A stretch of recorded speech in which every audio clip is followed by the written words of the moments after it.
बिस्मिल्लाहिर्रहमानिर्रहीम। अस्सलाम वालेकुम दोस्तों, एक नई वीडियो के साथ हाजिर हैं। जब भी कोई कॉन्फ्लिक्ट आता है तो वो अपने साथ कुछ ना कुछ स्टडी साथ लेके आता है। जैसा कि इस आर्मीनिया और अजरबैजान के कॉन्फ्लिक्ट में हमने देखा है कि ड्रोन्स की इंपॉर्टेंस बहुत ज़्यादा बढ़ गई है, एंटी टैंक गाइडेड मिसाइल्स की इंपॉर्टेंस बहुत ज़्यादा बढ़ गई है। इस जंग में इंसानों के मरने के साथ साथ आप कह सकते हैं कि बहुत ज़्यादा ड्रोन्स भी गिरे, हेलीकॉप्टर्स भी उन्होंने गिराए, आर्मर्ड पर्सनल कैरियर्स और टैंक्स भी तबाह किए। आज हम बेसिकली जिस पे बात करेंगे वो है टैंक और आर्मर्ड पर्सनल कैरियर्स की तबाही के ऊपर। टैंक्स हैं वो बहुत ज़्यादा वर्नरेबल हो गए हैं। हमने ड्रोन्स की फुटेजेस देखी कि वो ऊपर से आते हैं, टैंक्स के ऊपर बॉम्ब या मिसाइल गिराते हैं, टैंक के अंदर जितने भी बैठे हुए लोग हैं वो मर जाते हैं, टैंक तबाह हो जाता है। Same goes for armoured personal carriers. Armoured personal carriers का तो काम ही फौजियों की प्रोटेक्शन होता है और वो इस काम में ऐसा लगता है कि बिल्कुल फेल हो गई हैं। टैंक्स का काम होता है कि ग्राउंड होल्ड करना। टैंक सबसे आगे होते हैं किसी भी आर्मी के और वो सबसे पहले दुश्मन के एरिया के अंदर जाते हैं और उनका काम होता है कि अंदर जाके तो ग्राउंड को होल्ड करना और किसी भी एरिया के ऊपर कब्जा करना। लेकिन हमने देखा कि इंसानों के साथ साथ ड्रोन्स भी तबाह हुए इस जंग के अंदर, हेलीकॉप्टर्स भी गिरे, टैंक्स बहुत ज्यादा तबाह हुए और आर्मर्ड पर्सनल कैरियर्स जो थी वो बहुत ज्यादा तबाह हुई। इनका सबसे बड़ा दुश्मन जो होता है वो लैंड माइन होती है। जो भी कंट्री होती है वो सबसे पहले तो अपने बॉर्डर एरिया के ऊपर लैंड माइन्स बिछा देती है ताकि जो अग्रेसर है वो उसके अंदर ना आ सके, वो कंट्री के अंदर ना आ सके। इस जंग के अंदर भी ऐसा ही हुआ, लैंड माइन से बहुत ज्यादा टैंक्स जो थे वो तबाह हुए। अब ये जहाँ पे जंग लगी हुई आर्मीनिया और अजरबैजान की, इस रीजन को कॉकसस माउंटेन्स कहते हैं, कॉकसस रीजन कहते हैं। ये ईस्टर्न यूरोप और वेस्टर्न एशिया के दरमियान एक बैरियर समझा जाता है। बहुत बड़ा पहाड़ी सिलसिला है ये। सेंचुरी से इस रीजन के अंदर आप कह सकते हैं कि बहुत ज्यादा जंगें होती आई हैं, लेकिन ये जो थी ये मॉडर्न बैटल है। यहाँ पे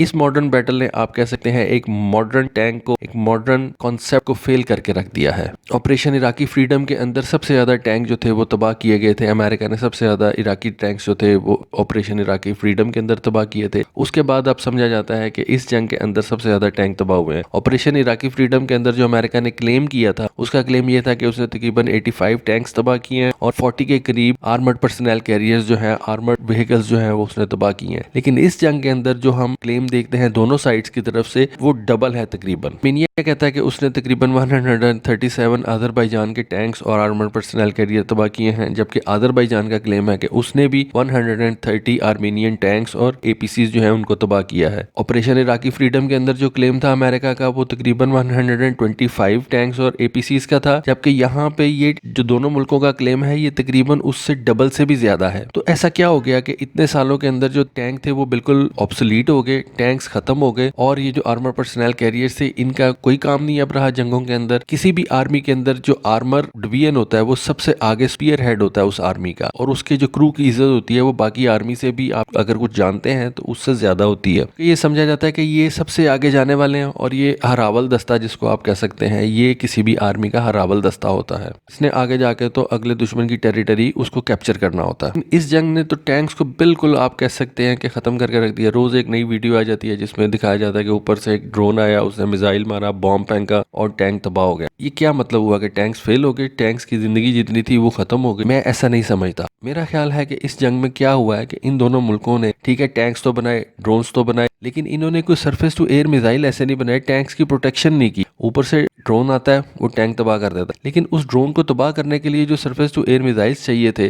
जो कि एक पूरा सिनेरियो आपने बनाना था अपने टैंक की प्रोटेक्शन के लिए, वो आपने नहीं बनाया। आजकल गनशिप हेलीकॉप्टर्स होते हैं, आपने देखा होगा कि उन गनशिप हेलीकॉप्टर्स के ऊपर एयर टू एयर मिसाइल्स भी लगे होते हैं। वो किस लिए होते हैं? उन्होंने किसी फाइटर जेट को तो गिराना नहीं होता, वो इसलिए होते हैं कि वो दूसरे हेलीकॉप्टर जो कि उस एरिया के अंदर दूसरा दुश्मन मुल्क का हेलीकॉप्टर आ रहा है उसको वो गिरा सके।